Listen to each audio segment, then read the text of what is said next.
Good morning, everyone.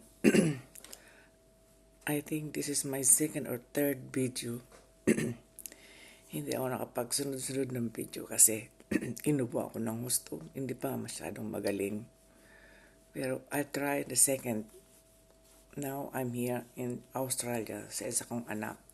Dito naman ako ng isang linggo muna.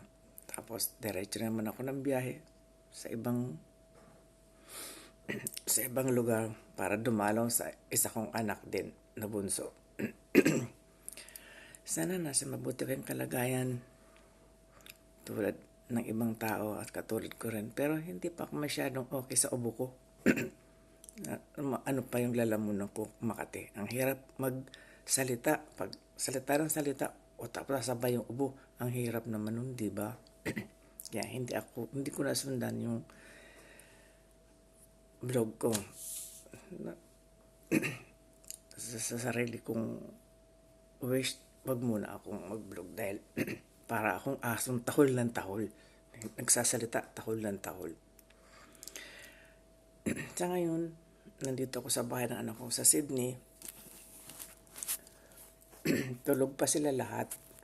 No. Dalawang apo tulog pa. Yung anak ko, umalis na.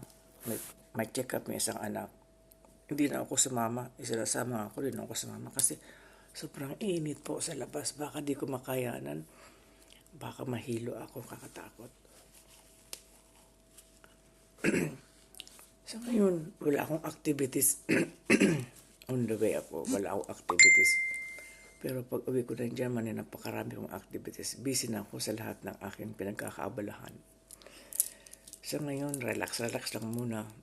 Walang stress. Kasi pag umuwi na talaga ako, full stress na ako. Marami nang dapat gawin. Sa aking mga hobby, nagpe-painting ako, naglalaro ako ng tennis. Active ako maglaro ng tennis sa ngayon. Sa edad kong 70, I play, I think, okay rin. Naabot nga yung bola, nakakatakbo pa. At ngayong taon, sabi ng team ko, ako raw muna ang mag-number 1 sa group kasi ako yung medyo bata-bata pa sa group namin. Pero okay lang kasi part lang ng hobby namin yun. So, tinanggap ko. At isa pa, may garden ako. Puno ng bulaklak. Yun ang pinaka-main hobby ko talaga. Yung garden, magdalim ng different na bulaklak. Iba-ibang kulay na roses. Yun ang pinaka-mahal kong bulaklak. Roses,